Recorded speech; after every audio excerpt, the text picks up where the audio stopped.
alien soldiers finally learned why humans are the galaxy's deadliest. 1. The drill. I had seen humans train before, but only in recordings. It wasn't the same as standing in the sand of the Academy's combat pit, hearing their breath, watching their eyes. Our squad of alien soldiers had been told this was a joint exercise. More like a demonstration, though none of us realized it at the time. We were 20. The human was 1.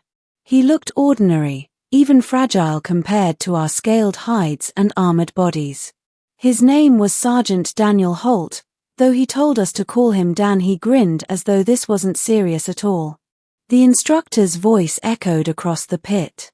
Objective: subdue the human. We all laughed. 2. First contact. At the whistle, we charged. Our formation was disciplined, shields up, spears angled. Against a single opponent, it should have been overwhelming. But the human didn't hold position. He darted forward, faster than seemed possible, weaving between our lines. My comrade's shield arm snapped backward with a sickening crack as Dan slammed his shoulder into it. Before I processed what happened, he had taken another soldier's weapon and turned it against the rest of us. He wasn't stronger. He wasn't tougher.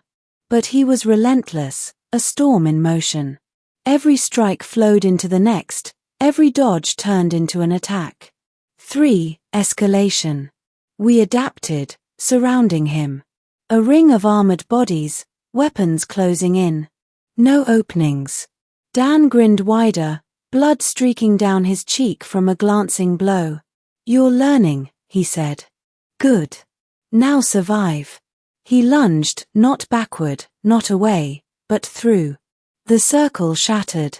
His fist slammed into one soldier's throat, his knee crushed another's leg. They dropped like puppets with cut strings.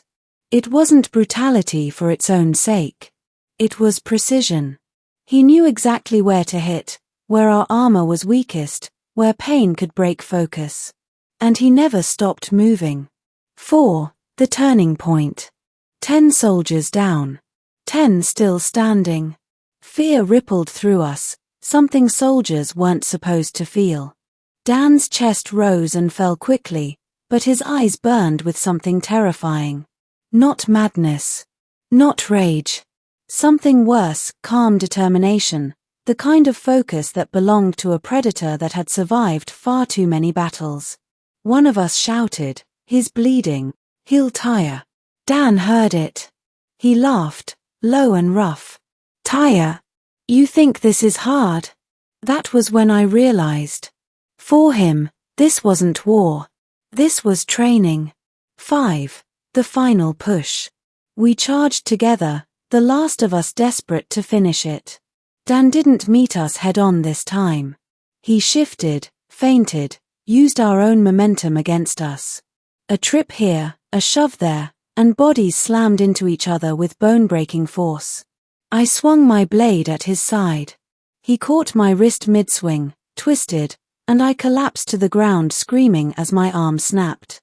Through the haze of pain, I watched him move one man against an army, breaking us apart with speed, cunning, and sheer refusal to fall. Minutes later, it was over. We lay scattered across the pit, groaning, broken, defeated.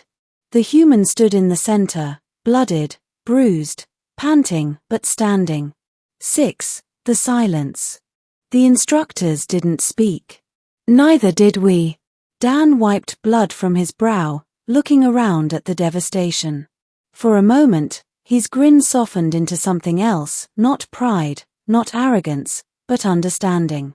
"You fought well," he said. "Better than most I've faced." We stared at him in disbelief. He had dismantled 20 trained soldiers and still had the strength to speak as though nothing had happened. And then he added, almost as an afterthought, "Now you understand why they call us deathworlders." 7. The lesson.